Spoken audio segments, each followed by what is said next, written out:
Hello, and welcome to another podcast, Life Unfiltered. So, this podcast is a Valentine's special. So, happy Valentine's, everyone, from Ash. And Dima. Hello, guys, and welcome to our new podcast. So, our topic for today is how to get married in UK or England. So, this story is about Ces and Lawrence Millar. Thank you, guys, Thank you for again. sharing your story with us, guys. Thank you. Yes, thank you, guys. So, we would like to start by asking a question. So, I'll be asking Ashley questions. And how did they meet? How did they meet? So they met on online dating app. They both swiped right, and the rest was history. Well done, guys. So, when did they get engaged? So they got engaged in 5th of May 2022. So it was actually in Eiffel Tower in Paris, France. Wow, must have been exciting Yeah. Can't imagine, to yeah. being I just saw proposed. the pictures of them, yeah, Yeah. getting proposed. So when did they start to prepare for the engagement, for the wedding? So right after they got engaged, they already talk about it.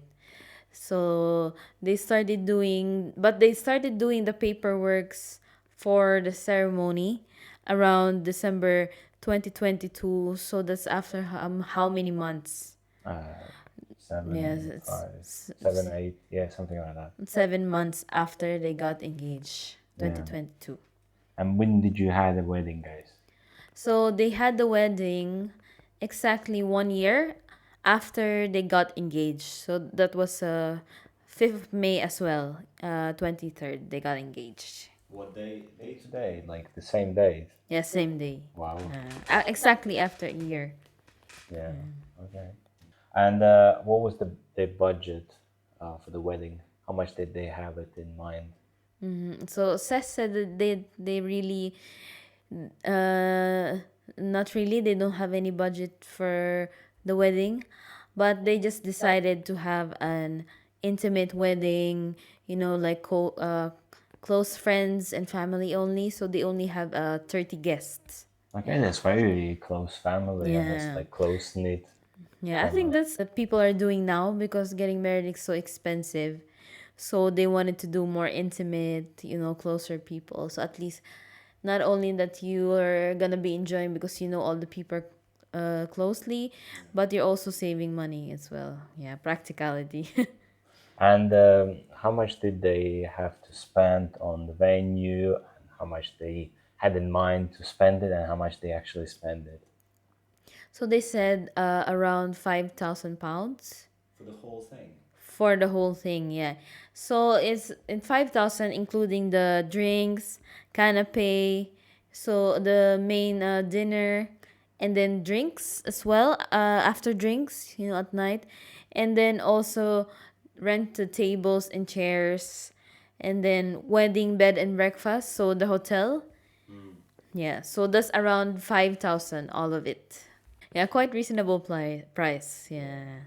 And how much did they spend for the papers to get signed?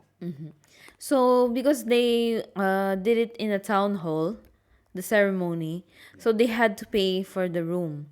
So the ceremony room itself is £370, and then for the papers is £50 for the marriage certificates, which already includes 2 copies. Okay. And how much did they? So they had the ceremony, but then they had a reception. And how much did they spend on the per head Yeah. on doing the reception? So the venue they had, so this is in Kingston, yeah. So they spent for the wedding breakfast per head is £120. Then for the photographer. Yeah, of course you need to have a photographer. It's a special occasion. So they hired a special professional photographer. which is Kuya 30 is he's also in nice print photography. So he is 1,000 pounds, Okay. but just for the wedding photography, they didn't hire any wedding Videographer. videographer. That was my Yeah. question as well because it's quite popular nowadays to get videographer. Yeah, not just nowadays. Even my parents had the video. Yeah, ever since they had videos. Yeah. Yeah, what would be the advice to the people that are getting married? Can they give some advice, uh, extrapolate a bit more and expand? Yeah. So this is based on their answers as well. So at first, they said that you need to understand the legal requirements needed, especially if you're not settled in UK. Because if you're not settled in UK, you need to pass more requirements rather than being a permanent resident or British citizen already. So with the current visa, like if working visa, can you get married? Yes, you still can get married, but you need to get from the home office like a permit or a permission that you can get married, and then the venue will only give you then a date. Yeah. Choose between the ceremonies types. Yeah, the ceremonies type. So they need to choose between civil or church wedding. So some people struggle, especially when their partner is not a Catholic. So because you need to have uh, seminars or meeting with the priest, so can be quite daunting. So some people offer civil wedding because it's easier, it's quicker, it's smoother and cheaper. Okay. Yeah. Okay. And what about the notice of the marriage? Do you need to give any specific notice to the registration office? Yeah, so what they did was they visited the local registrar's office, which is in Kingston. They went there. So they went there 28 days before the wedding date. So it's like a one month. They went there again, yeah. And what do they need to provide? What documents do they need to take with them? So proof of identity, example like passport, birth certificate, or any ID, yeah. And address. So like utility bills, bank statement, they can pass that as well. And if either partner is not a UK or British citizen, Okay. you may need a visa and might not have to give notice to a designated registered office. You need to give notice to your registered office where you That's live. very important, guys. So you need to give the authorities, the government, basically to know that you're getting married. So your legal status changes in the country from that moment. So that's very important. What about the choosing the venue? Let's go to some fun stuff and choosing the venue. So for civil ceremonies, so you need to check the approved venue of the registered office because some people don't like having ceremony in the town hall. So there are certain or specified areas or venues that are approved by that registry office you live in So or the county you live you can in. have the ceremony in other place rather than town hall or Yes. church. Yeah, Yes, you can yeah. have it. It's available in UK. You even can inhabit on the beach if you want to. Not just in the winter. Not in the winter. Not no winter in UK. But and for civil ceremonies, ensure that the place of worship or ensure that the church is licensed for marriage. You need to check if they're legit. And what would you say about the budget and planning for the civil ceremony? What's So at first you need to create a realistic budget. So we need to check like what's your salary, both of your salary. So have a realistic budget that can cover the venue, the attire, the efficient fees because you have the registrant fees. You need to pay them as well. And then for the food, decorations and other costs like if you're going to have a gift to guests. Yeah.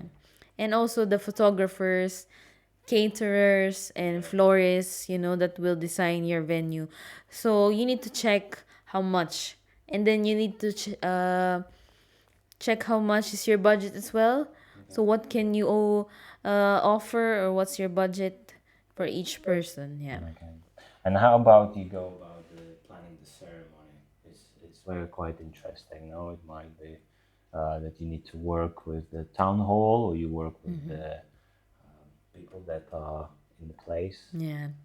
So you need to work with your officiant. So the officiant will be the officiant of your ceremony. So Will officiant, bless your ceremony. so Yeah. officiant is the priest basically in the church, Yeah, the or church or officiant in the town hall. Yeah, so you can customize your vows, your readings, and music as well.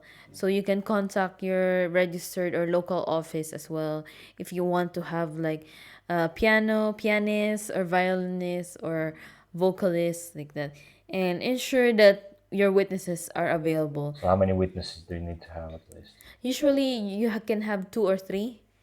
Yeah, but then some town hall have a proper ceremony. So 30 minutes that requires maybe 40 to 50 guests. So you can check that as well. And what would you say to prepare for the On the day, day, yeah. for the big day? What's For the the big day. So big day is quite, daunting as well. You're going to be busy. You're going to be thinking about other things. But I think to just try to just try to chill or try to relax, especially when some things didn't go your way, and then ensure in the travel and accommodation of for both of you and your guests are already in place. So it's good that you book early, and then double check all the vendors and photographers. So that's what they did as well. That's what they did, yeah. Check the vendors, photographers, videographers, and the venue. And also the one who's planning planning the venue. Yeah. Yeah. What about after the wedding? What do you need to worry about after the wedding? So what they did was they obtained their marriage certificate, which is available from the register office for a fee, and then update your marital status on official documents like passport and tax records and your Is that for free? Do you know? Or, they didn't specify if it's for free, but I think you need to pay for that if you're going to change your passport or your national IDs like that. Yeah. so that's very important, guys. So anything else that we need to like any tips? Yeah. That So they gave us an extra tips. Yeah. So be flexible, and because some venues, other days can get booked up so quickly. That's why some people book it for a year or 2 years before. So plan ahead. It's better to plan ahead rather than procrastinate and rush. Yeah, and then some couples have a legal ceremony followed by a large symbolic celebration depending on your nationality. And then consult as well experts. Like what they did was they spoke to the registrars and immigration consultants or wedding planners as well if you're unsure about any step. But actually, there's a lot of websites as well that can help you if you're planning your wedding, and then you can ask your friends or some people as well, or groups if you have, so you can get more answers, and then a lot of people can help you as well. Yeah. That's good. That's good. Well, thank you, guys. Thank you for sharing with us. Thank you, Sis. Thank you, Ces and Lawrence. Thank you so much. Thank you. And thank you for watching our podcast. Yeah.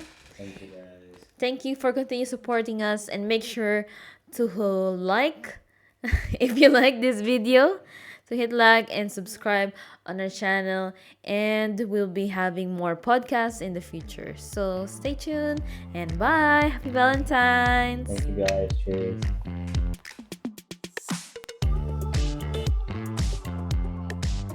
Cheers.